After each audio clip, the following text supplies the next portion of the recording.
Hello everybody, welcome back to the podcast. Danny here. Today I'm talking to you about Sekai Oni. So Sekai Oni, translated to World Devils, is this manga written and drawn by one Okabe Uru. This was in Ura Sunday magazine from 2012 to 2015. It's got roughly 100 chapters, well, 110 chapters. It's interesting what this manga does. We'll get into right now. I forget how I got into this series. I think I just went onto a page, and where I got most of these mangas on my list, I just look at this page and I'm like, oh, hey, what's this featured manga? I'll look at it, kind of read the bio, like just skim it a bit, and if it seems interesting enough, I'll add it to the list to read. And I believe that's where we got to here, because I don't remember anybody talking about this manga before. So let's get into this, man. I do say it's interesting about the chapter numbers because there are 11 volumes, and the first volume is the prologue to the series. It's mainly just the setup with our main character, Shinonome Azuma, and basically what's going on in her life, and it also sets up pretty much the basic plot that we start off with, right? So she has an abusive family that she's living with. Very Harry Potter situation. She's living with her uncle, aunt, and two cousins, and they are all more or less a bully to her, right? So they do a lot of some very mean stuff, very violent things, and some stuff that is was not expecting at first. Very very dark, right? This setup was really surprised just to see. I was like, oh my gosh, like we're really setting this up with this character.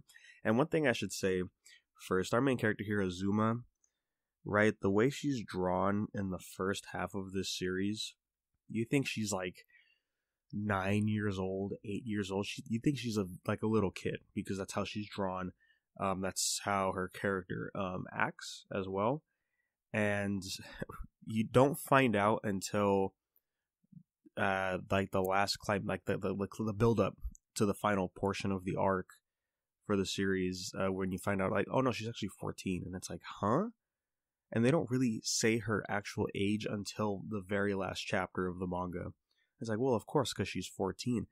But in the first half, she is not drawn that way. And as we got towards more of a change in her life, right, the way she views it, her emotions, quote unquote, the darkness within her, she starts getting taller in the art. And this is also during the time when the art changes, right? It starts to get a lot better, I think, for some parts, right? Because it's, man, these character faces are pretty rough in the beginning. You know, it's really almost crude in a sense, which is not fun to say, but it does have its charm in the beginning. And then once you get into later chapters, how should I put it?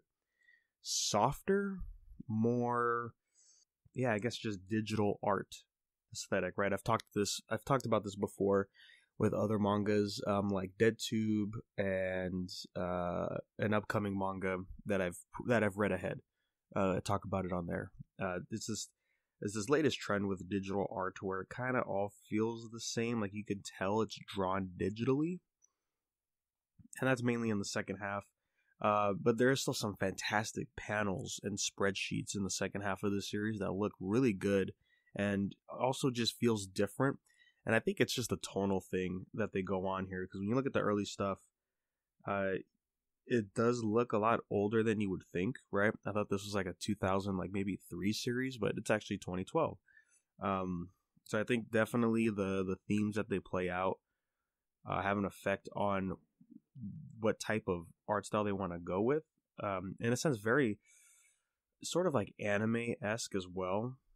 You know how like anime art is it's more simplified in a sense. It has like this sort of shine to it.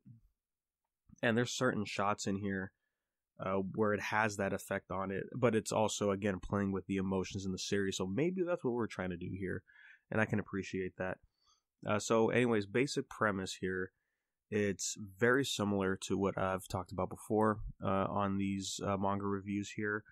Our main characters have this disease called Alice in Mirrorland, right? Basically what this is when they look into the mirror, they see hallucinations. They see things that aren't right in the world, right? And it's only through mirrors or things that can reflect, like water, for example. And at first we're like, okay, like this is some weird, like crazy stuff going on, like this little girl's just walking around looking at things, have all like these very interesting art, and I guess it also like displays certain things in her mind. Anyways, you will see with her uncle, the way he looks in a reflection is very telling of how she perceives him. And yeah, that's just not, that's something, so anyways, one night they actually get sucked into this mirror by this thing called the Cheshire Devil, right? And it's like, Cheshire, like the Cheshire Cat, right? Because Alice in Wonderland motif going on here. They're like, okay, so basically what you have to do, there's 6 nights, and each night you're going to come back here into the Mirrorland, I think, or Wonderland is what it's called. And you're going to fight these Sekai Onis, or world demons, or world devils, excuse me. And you're just going to defeat them, or else our world is going to get destroyed. And yeah, obviously it's very reminiscent to other mangas. Even one character who's a manga editor, he even brought up, it's like, oh yeah, this is like Gantz, and yeah, it is like Gantz. It is like Lucifer and the Biscuit Hammer, which I thought this was the same mangaka because the art style is very similar at times. But no, this guy's only done like 2 other works that I haven't heard of, so yeah, it's not the same guy. But yeah, very similar, and that's what I got at the end of this manga was, this feels so familiar because there's just so much this takes from. It takes from a lot of stuff. Mainly Gantz, mainly Lucifer and the Biscuit Hammer, and also freezing to an extent of basically, to get into it is spoiler stuff, so I'm not going to, but just what they do in the latter half of the series from last time I read freezing to what are these demons? Where do they come from? We find out the answers for there, and then what they do moving forward with that information. And it's just very similar to what they did in freezing. So if you know how that happens in freezing, it's the same thing here. For being 110 chapters, it didn't feel like enough. I was really liking the first, I would say, third of the series. Because when I got to chapter, I would want to say 24-ish or so, which would be, I think, volume 3 of the book, right? Because it's where the chapter numbers don't start until the prologue's over, which would be volume 2 has chapter 1 in it. So it's a weird system that they pulled in here. But yeah, once I got into like towards the 3rd mark for the series, I was like, yeah, I'm really digging it. I'm liking the build up. We get to explore some of our characters that were introduced in, who are just flung at us, right? And we don't really get a proper introduction to them. And they get more fleshed out. The fights get more interesting. The concept of what you can do in Wonderland and all this interesting stuff. But then it starts to pick up the pace a lot, right? We're thrusted a lot of things happening at the same time, and then we get little bits of information that's just enough for us to hold on to keep going until we get to the moment where they explain, okay, so this is what the devils are all about. This is why you're coming into Wonderland, and we're getting that chunk at a later point when I want the answers now, or I want just other things more fleshed out. Meaning like relationship with characters, and all this other stuff. But at the same time, like I said earlier, the premise is this entire series takes place over the course of 6 days. There is one special day, so it's actually like a full week is when the whole thing takes place, which is pretty crazy because the characters act like they do in Gantz, right? And what I mean by that is in Gantz, it's, I think, like it's all over the place for when they show up into the Gantz world to suit up and fight aliens, right? But like it could be weeks, it could be this and that, and they meet up a lot. They actually know each other.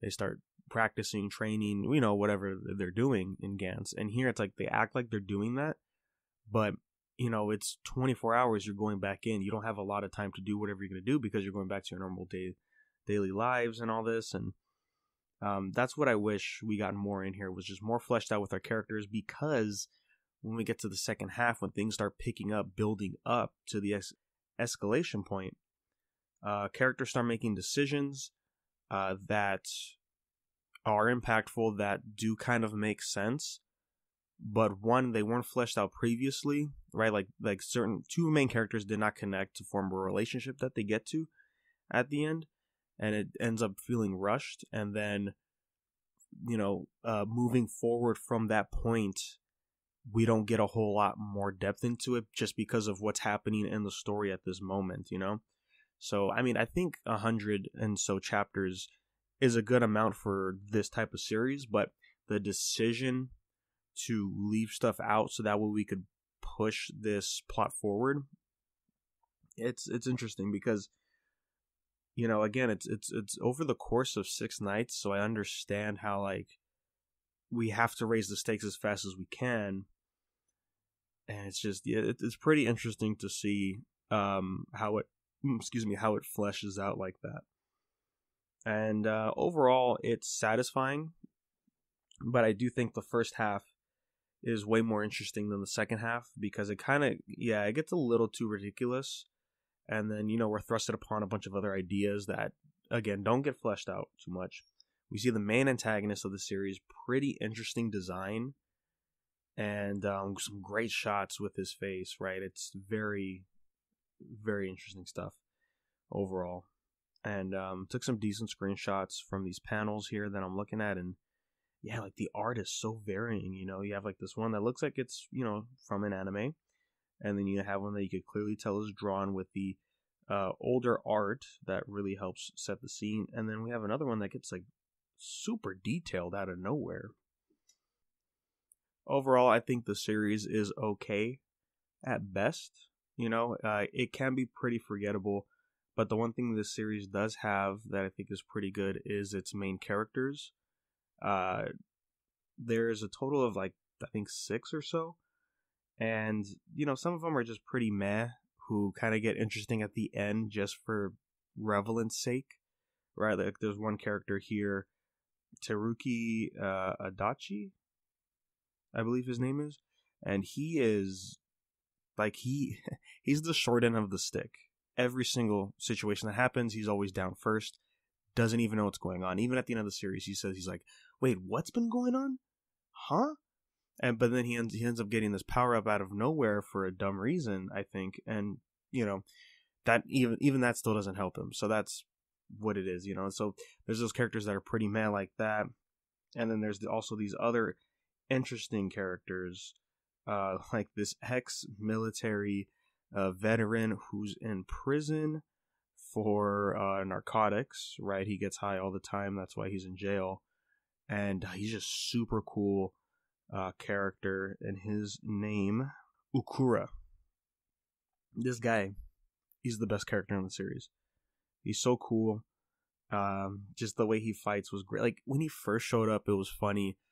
Like comical bit, he's like, oh, he's just this drooling idiot. But he has a lot of military knowledge, so he's able to create these weapons in Wonderland to fight off the devils, but then he starts actually becoming a real character with some great dialogue, great character development, and just, a big surprise at the end of the day.